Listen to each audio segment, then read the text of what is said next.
Assalamualaikum warahmatullahi wabarakatuh. Halo semuanya, perkenalkan nama saya Aisyah Lutfiarta. Saya berasal dari program studi akuntansi semester 4 dari Sekolah Tinggi Ilmu Ekonomi Suta Atmaja Subang. Di sini saya akan menjelaskan mengenai liabilitas jangka pendek, provisi, dan kontingensi. Di mana saya membuat video ini untuk memenuhi tugas akhir di mata kuliah Akuntansi Keuangan 2 dengan dosen pengampu yaitu Ibu Trisandi Eka Putri SE MSI. Nah, yang pertama di sini ada liabilitas. Liabilitas ini adalah kewajiban kini entitas yang timbul dari peristiwa masa lalu yang penyelesaiannya diperkirakan mengakibatkan pengeluaran sumber daya entitas. Nah, lalu di sini ada jenis liabilitas. Jenis liabilitasnya itu ada dua, yaitu liabilitas jangka pendek dan liabilitas jangka panjang. Nah, di sini saya hanya akan menjelaskan satu liabilitas saja, yaitu liabilitas jangka pendek. Nah, liabilitas jangka pendek ini diklasifikasikan liabilitas jangka pendek jika mengharapkan akan menyelesaikan liabilitas tersebut dalam siklus operasi normalnya. Nah, lalu memiliki liabilitas tersebut untuk tujuan diperdagangkan. Nah, lalu liabilitas tersebut jatuh tempo untuk diselesaikan dalam jangka waktu 12 bulan setelah periode pelaporan atau tidak memiliki hak tanpa syarat untuk menunda penyelesaian liabilitas selama sekurang-kurangnya 12 bulan setelah periode pelaporan. Nah, jadi liabilitas jangka pendek itu jangkanya hanya tidak lebih dari 1 tahun. Lalu di sini ada beberapa jenis-jenis liabilitas jangka pendek, yaitu yang pertama ada utang usaha, yang kedua ada wesel bayar, yang ketiga ada utang bank jangka pendek, yang keempat ada liabilitas jangka panjang yang akan jatuh tempo, yang kelima ada jangka panjang yang didanai kembali. Lalu yang keenam ada utang dividen, yang ketujuh ada uang muka pelanggan, yang kedelapan ada pendapatan diterima di muka, yang kesembilan ada utang PPN atau PPNBM, yang ke-10 ada utang pajak penghasilan, yang ke-11 yaitu ada utang gaji. Nah, yang terakhir yang ke-12 ada utang pajak dari pihak ketiga. Nah, di sini yang pertama ada utang usaha atau utang dagang. Utang usaha terjadi karena adanya pembelian secara kredit atau jumlah yang belum dibayarkan atas barang atau jasa yang telah diserahkan atau diselesaikan dari supplier. Nah, pengakuannya pada tanggal penyerahan barang atau penyelesaian jasa, lalu perjanjian pembelian misalnya 2/10 N/30, yang artinya pembelian akan diberikan potongan 2% jika dibayarkan dalam waktu 10 hari. Jangka waktu kreditnya 30 hari. Nah, di sini ada contoh utang dagang. Yang pertama ada PT Alim Rugi pada tanggal 1 September 2020 membeli perlengkapan kantor secara kredit sebesar 10 juta dengan syarat pembeliannya 2/10 N/30. Nah, pertama kita catat dulu jurnalnya untuk transaksi pertama pada tanggal 1 September 2020, yaitu jurnalnya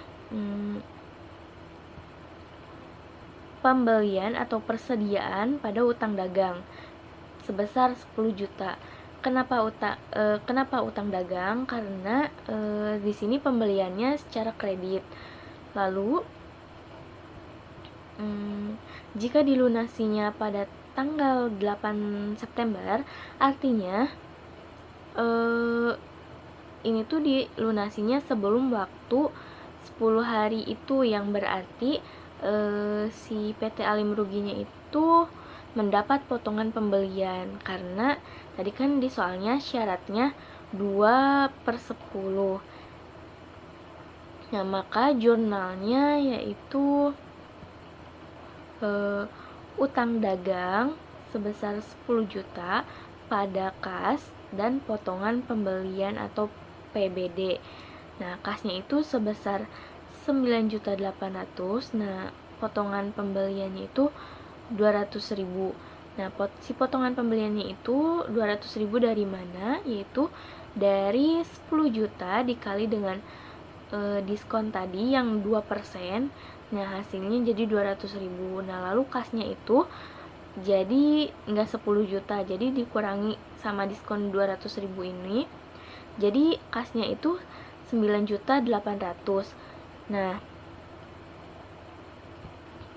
lalu jika dilunasi lebih dari 10 hari, asumsinya jika dilunasi pada tanggal 12 September 2020, maka jurnalnya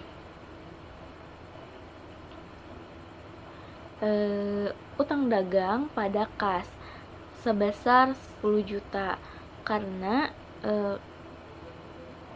pada tanggal 12 September itu tidak dapat potongan harga. Nah, lalu yang kedua ada wesel bayar atau notes payable. Notes payable atau wesel bayar ini adalah janji untuk membayar sejumlah tertentu pada waktu yang telah ditentukan, yang diterbitkan untuk melunasi utang atau membayar pembelian, dan dapat bersifat jangka pendek atau jangka panjang. Nah, seringkali berbunga atau dapat tidak berbunga. Jika tidak berbunga diterbitkan dengan diskon. Nah, di sini ada contohnya. Contoh wesel bayar yang berbunga yaitu PT Ali Merugi melunasi utang dagang sebesar 10 juta pada 1 Oktober 2020 dengan menerbitkan wesel bayar 90 hari dengan bunga sebesar 12%. Nah, yang pertama kita catat dulu jurnal untuk penerbitan wesel pertamanya, yaitu pada tanggal 1 Oktober 2020 jurnalnya yaitu wesel dagang pada utang dagang pada wesel bayar yaitu sebesar 10 juta. Lalu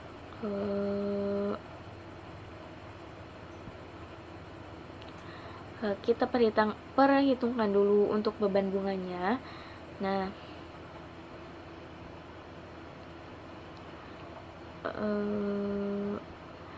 30/360 dikali 12% dikali 10 juta. Nah, 30-nya itu dari mana? Itu dari tanggal 1 Oktober sampai 31 Oktober. Nah, yang 360-nya itu jumlah hari dalam 1 tahun. Nah, yang 12%-nya itu dari suku bunga yang ada di soal yang 12% itu. Nah, 10 jutanya itu dari utang dagang dari nominal weselnya. Nah, setelah dikalikan hasilnya jadi 100.000. Nah, yaitu jurnalnya beban bunga pada utang bunga sebesar 100.000.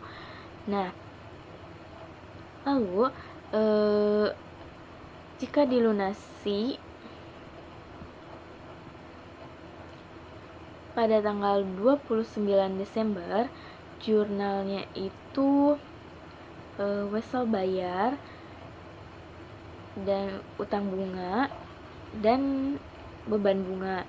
Nah, wesel bayarnya itu sebesar 10 juta, wesel bayar yang tadi, terus utang bunganya itu 100.000 yang tadi, yang pada bulan Oktober. Nah, lalu beban bunganya itu kan tadi 3 bulan. 3 bulan itu kan tadi harusnya kan 3 bulan, dari bulan Oktober, November, Desember. Nah, sedangkan tadi kan yang untuk bulan Oktobernya itu sudah diperhitungkan, jadi tinggal 2 bulan lagi, yaitu bulan November sampai Desember. Nah, jadi 2 bulan dikali 100.000 hasilnya jadi 200.000. Nah, pada kas sebesar 10.300.000. Nah, lalu yang ketiga ada utang bank jangka pendek. Utang bank jangka pendek ini diklasifikasikan sebagai liabilitas jangka pendek yang pencatatannya hampir sama dengan wesel bayar. Ada bunga, biaya transaksi yang menambah nilai utang, dan provisi akan mengurangi nilai utang. Lalu tingkat suku bunganya dihitung ulang untuk memperoleh tarif bunga efektif. Nah, tarif bunga efektifnya itu digunakan untuk menghitung bunga. Nah, rumusnya itu pokok utang dikurangi provisi ditambah biaya transaksi lalu dikali dengan tarif bunga efektif sama dengan beban bunga. Nah, contoh utang bunga jangka pendek ini ada PT Krating pada tanggal 1 Oktober 2021 menerima utang dari Bank Permata sebesar 200 juta. Lalu dipotong provisi 4%, lalu dengan tingkat suku bunga sebesar 12%. Nah, bunga dan pokok dibayar saat jatuh tempo. Nah, yang pertama kita hitung dulu efektif interest rate-nya, yaitu 224 juta dikurangi 192 juta lalu dikali 100%. Nah, 224 juta itu dari mana? Yaitu dari 200 jutanya itu dari pokok utangnya atau utang pokoknya. Nah, 24 jutanya itu dari 200 juta dikali dengan suku bunga yang 12% itu, jadi hasilnya 24 juta. Nah, tinggal ditambahin aja 200 juta ditambah 24 juta, jadi hasilnya 224 juta dikurangi dengan 192 juta. Nah, 192 jutanya itu dari si utang pokoknya dikali dengan atau dipotong sama provisi sebesar 4%. Nah, hasilnya jadi 192 juta. Nah, lalu dikalikan dengan 100%, dibagi dulu 192 juta, lalu nanti dikali 100%, nah hasilnya jadi 16,67%. Nah, di sini kita buat jurnalnya dulu. Yang pertama pada tanggal 1 Oktober 2021, yaitu jurnalnya kas pada utang bank. Nah, di sini sebesar 192 juta, yaitu hasil dari 200 juta dikurangi dengan 200 juta lalu dikali 4%. Nah, hasilnya sebesar 192 juta. Lalu jurnal 31 Desembernya itu kita hitung dulu bunganya. Tiganya itu dari mana? Tiganya itu dari bulan Oktober sampai Desember. Jadi ada 3 bulan, Oktober, November, Desember. Nah,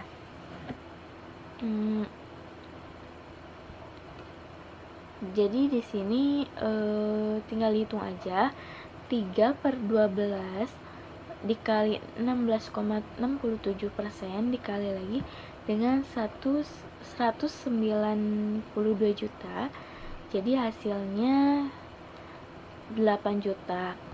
Nah, jadi untuk jurnalnya beban bunga pada utang bunga sebesar 8 juta. Nah,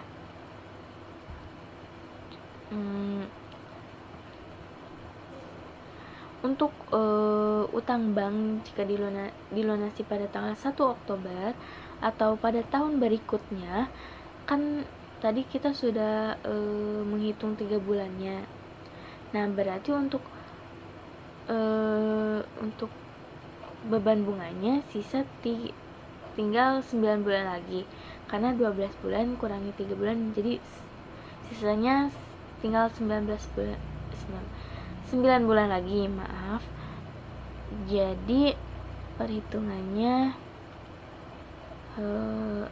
9 per 12 dikali dengan 16,67% dikali 192 juta. Nah, jadi hasil untuk beban bunganya itu yang 9 bulan itu hasilnya 24 juta, lalu utang bunganya 8 juta, utang banknya 192 juta pada kas sebesar 224 juta. Nah, lalu di sini ada liabilitas jangka panjang yang akan jatuh tempo periode berikutnya. Liabilitas jangka panjang yang akan dilunasi atau jatuh tempo dalam periode atau tahun fiskal berikutnya. Jatuh tempo saat hutang jangka panjang diklasifikasikan menjadi liabilitas jangka pendek, kecuali jika dilunasi dengan akumulasi dana yang tidak diklasifikasikan sebagai aset lancar, lalu dibiayai kembali atau dilunasi dengan penerbitan liabilitas jangka panjang yang baru, atau dikonversi menjadi saham. Nah, liabilitas jangka panjang walaupun akan jatuh tempo tetap akan diklasifikasikan sebagai liabilitas jangka pendek. Nah, lalu selanjutnya ada liabilitas jangka pendek dibiayai kembali. Liabilitas keuangan yang dibiayai kembali yang akan jatuh tempo dalam 12 bulan setelah periode pelaporan diklasifikasikan sebagai liabilitas jangka pendek. Nah, jika entitas tidak memiliki hak tanpa syarat untuk membiayai kembali, entitas harus menunjukkan kemampuan untuk melengkapi proses pembiayaan ulang. Nah, hutang tersebut dibiayai ulang sebelum laporan keuangan diluncurkan atau entitas menandatangani perjanjian pembiayaan ulang. Nah, lalu ada utang dividen. Utang dividen ini diakui pada saat pengumuman dividen dalam rapat umum pemegang saham RUPS. Nah, utang dividen yang diakui hanyalah dividen tunai atau dividen yang diberikan dalam bentuk aset. Nah, selanjutnya ada uang muka dan deposito pelanggan. Nah, kewajiban lancar perusahaan dapat mencakup deposito kas yang dapat dikembalikan atau returnable cash deposit yang diterima dari pelanggan dan karyawan. Klasifikasi pos ini sebagai kewajiban lancar atau tidak lancar tergantung pada waktu antara tanggal deposito dan pemutusan hubungan yang mensyaratkan deposito. Nah, lalu selanjutnya ada pendapatan diterima di muka. Ketika perusahaan menerima pendapatan diterima tetapi belum melaksanakan pekerjaannya, maka saat itulah muncul kewajiban perusahaan yang harus dibayar atau dikerjakan. Makanya disebut dengan pendapatan diterima di muka. Nah, selanjutnya itu ada hutang pajak penjualan. Nah, ketika pengecer menjual barang, maka harus menagih pajak penjualan atas transfer barang tersebut kepada konsumen, yang kemudian akan dibayarkan ke pemerintah sebagai pajak atas penjualan barang. Nah, contohnya pada tanggal 1 November 2020, PT Sakti menjual barang dengan harga 20 juta, ditambah pajak penjualannya sebesar 10%. Nah, pajak ini akan dibayarkan pada tanggal 1 Desember 2020. Nah, pertama kita catat dulu transaksi penjualannya pada tanggal 1 November 2020. Nah, jurnalnya itu kas pada penjualan dan hutang pajak penjualan. Nah, kasnya itu 22 juta, lalu penjualannya itu 20 juta, dan hutang pajak penjualannya itu 2 juta. 2 juta itu dari 20% dikali dengan 2 jutanya itu dari 20 juta dikali dengan 10%. Nah, jadi hasilnya 2 juta. Jadi tinggal ditambahin, ada 20 juta ditambah dengan 2 juta hutang pajak penjualannya, jadi kasnya 22 juta. Nah, lalu yang kedua, jurnalnya kita jurnal transaksi pada saat pembayaran pajak ke pemerintah. Nah, jurnalnya pada tanggal 1 Desember 2020. Nah, jurnalnya itu hutang pajak penjualan pada kas sebesar 2 juta. Nah, 2 jutanya itu dari yang tadi 20 juta dikali dengan 10%. Nah, hasilnya jadi 2 juta. Jadi jurnalnya hutang pajak penjualan pada kas sebesar 2 juta. Nah, lalu ada hutang pajak penghasilan. Perusahaan harus mempersiapkan SPT pajak penghasilan dan menghitung hutang pajak yang dihasilkan dari operasi periode berjalan. Hutang pajak atas laba perusahaan seperti yang dihitungkan per SPT pajak harus diklasifikasikan sebagai kewajiban lancar. Nah, lalu selanjutnya ada kewajiban yang berhubungan dengan karyawan. Nah, pos-pos yang berhubungan dengan kompensasi karyawan ini sering dilaporkan sebagai kewajiban lancar, yaitu adalah yang pertama ada pemotongan gaji. Jenis ini paling umum dari pemotongan gaji adalah pajak premi asuransi, tabungan karyawan, dan iuran serikat kerja. Nah, jika jumlah yang dipotong belum diserahkan kepada pihak yang berwenang pada akhir periode akuntansi, maka harus diakui sebagai kewajiban lancar. Nah, lalu yang kedua ada absensi yang dikompensasi. Absensi dari pekerjaan seperti cuti, sakit, dan hari libur. Nah, yang ketiga ada bonus. Banyak perusahaan yang memberikan bonus kepada semua pejabat atau karyawan tertentu atas gaji atau upah reguler mereka. Seringkali jumlah atau bonusnya tergantung pada laba tahunan perusahaan. Nah, lalu sini ada provisi. Nah, provisi ini adalah hutang dengan waktu atau jumlah yang belum pasti dilaporkan sebagai hutang jangka pendek ataupun hutang jangka panjang.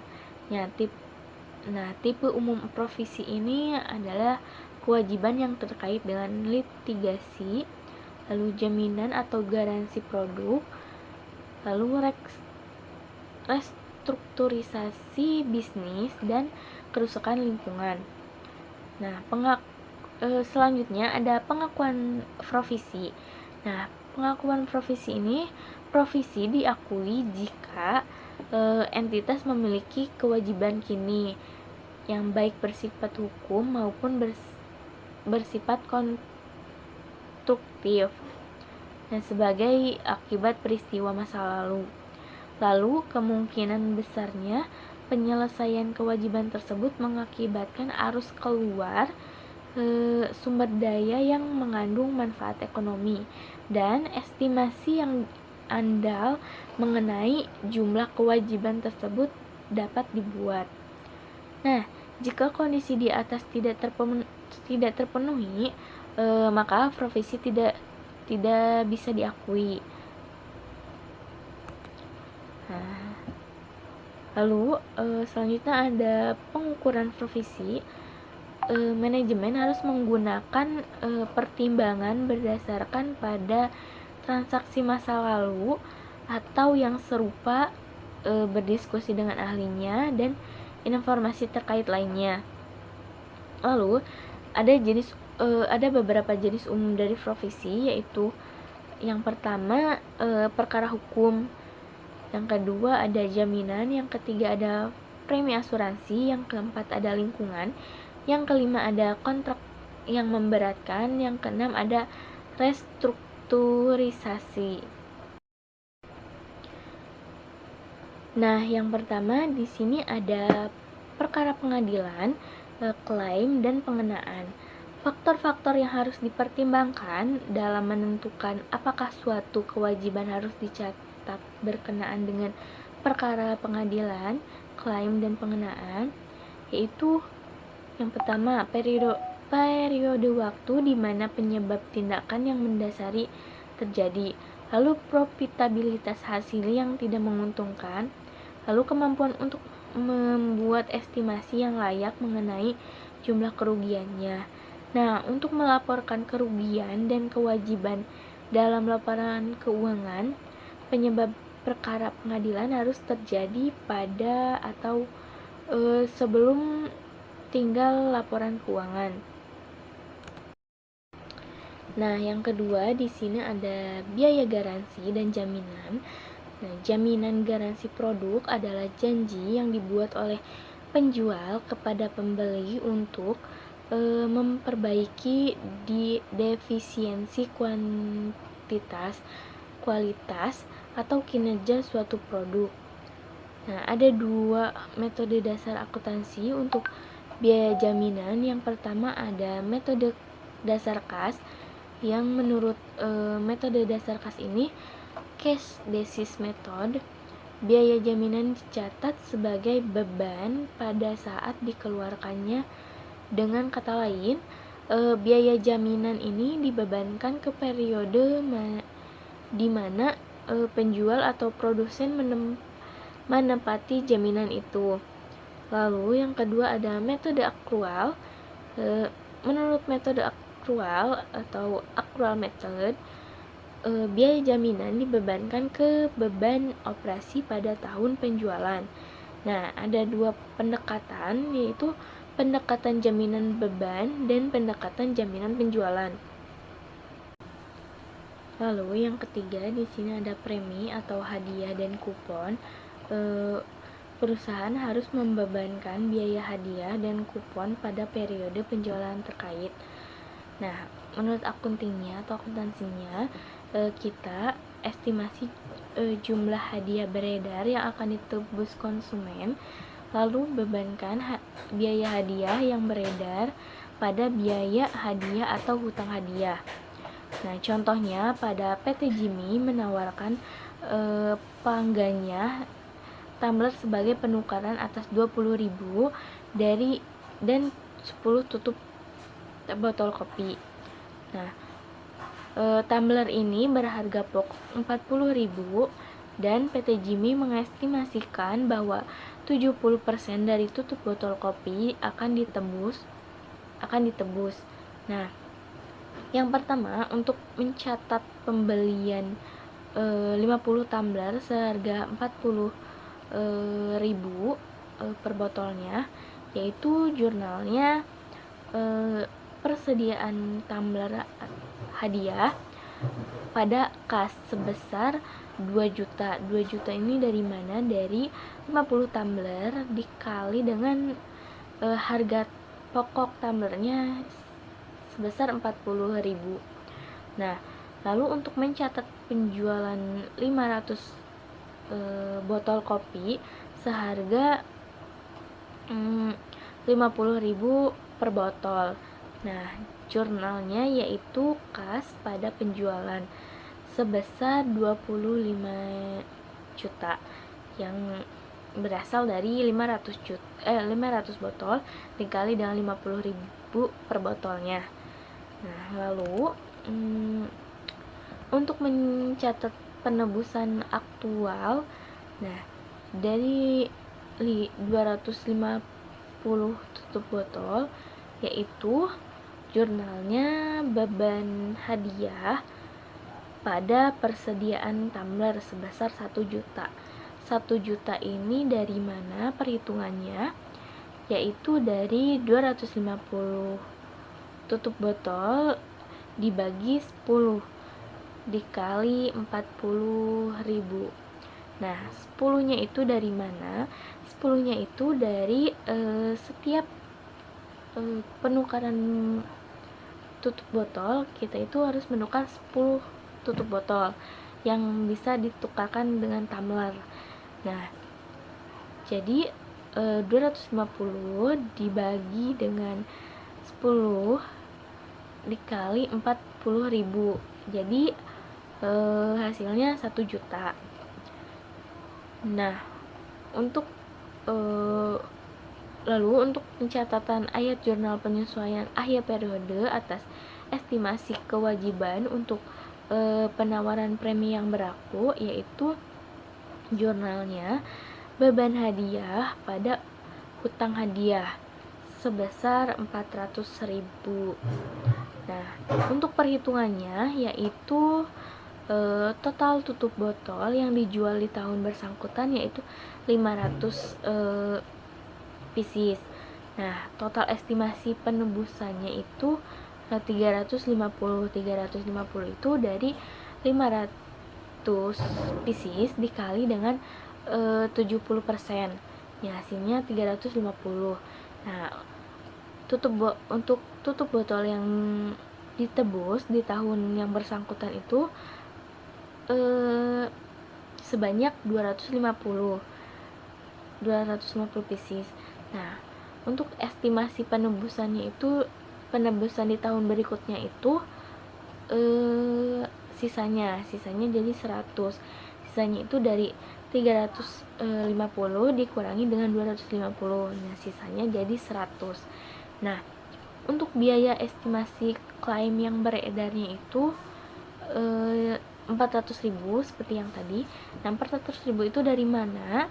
400.000 itu dari estimasi botol penebusan di tahun berikutnya yang 100 itu dibagi dengan 10 yang tadi setiap penukaran, lalu dikali dengan 40.000. 40.000 itu harga pokok dari si tumblernya itu. Jadi hasilnya 400.000. Nah, lalu yang keempat itu ada kewajiban lingkungan. Nah, perusahaan harus mengakui hutang atas kerusakan lingkungan atau environmental liability. Nah, ketika perusahaan memiliki kewajiban legal yang terkait dengan penghentian aktiva berumur yang tidak terbatas, dan ketika perusahaan dapat mengestimasi jumlah kewajiban secara layak. Nah, kejadian yang membutuhkan pengakuan hutang contohnya yaitu penutupan pabrik atau fasilitas nuklir. Yang kedua yaitu pembongkaran, pemulihan, dan reklamasi properti minyak dan gas. Nah, lalu yang ketiga ada biaya penutupan, reklamasi, dan pembongkaran fasilitas pertambangan. Nah, yang keempat ada biaya penutupan dan pasca penutupan tempat pembuangan sampah padat. Nah, lalu selanjutnya ada yang kelima ada provisi kontrak yang memberatkan. Nah, biaya yang tidak terhindar untuk pemenuhan hutang di mana biaya ini lebih besar dari keuntungan ekonomis yang diharapkan akan diterima. Nah, biaya yang diekspektasikan harus mencerminkan biaya bersih penutupan kontrak, yaitu mana yang lebih rendah dari yang pertama, biaya untuk memenuhi kontrak, atau Yang kedua, kompensasi atau penalti yang ditimbulkan atau yang timbul dari kesalahan pemenuhan kontrak. Nah, lalu yang keenam, yang terakhir itu ada provisi restrukturisasi. Nah, restrukturisasi ini didefinisikan sebagai sebuah program yang direncanakan dan dikendalikan oleh manajemen dan terjadi perubahan bernilai material pada yang pertama, yaitu cakupan bisnis yang dikelola oleh perusahaan atau cara bisnis yang dijalankan. Misalnya, seperti penjualan lini bisnis perusahaan, lalu perubahan dalam struktur manajemen seperti penghapusan sebuah lapisan manajemen atau penutupan operasi di sebuah negara. Nah, lalu yang selanjutnya ada hutang kontingensi. Nah, contingent liabilities ini atau hutang kontingensi ini tidak diakui dalam neraca karena masih menjadi yang pertama sebuah kewajiban yang mungkin terjadi atau belum dikonfirmasi. Yang kedua ada kewajiban saat ini yang pembayarannya mungkin tidak akan dilakukan, atau kewajiban saat ini yang estimasi jumlahnya tidak reliable. Lalu ada juga aset kontingensi atau contingent asset. Nah, ini adalah aset yang mungkin timbul dari waktu yang lampau dan akan terjadi atau tidak akan terjadi tergantung pada kejadian yang akan terjadi pada masa yang tidak dapat dikendalikan oleh perusahaan. Tipe aset kontingensi ini yang pertama, yang kemungkinan penerimaan uang dari hadiah, donasi, atau bonus. Yang kedua ada kemungkinan pembayaran kembali dari pemerintah dalam hal perselisihan pajak. Yang ketiga ada penundaan kasus pengadilan dengan hasil akhir yang diharapkan. Nah, aset kontingensi ini tidak diakui dalam neraca.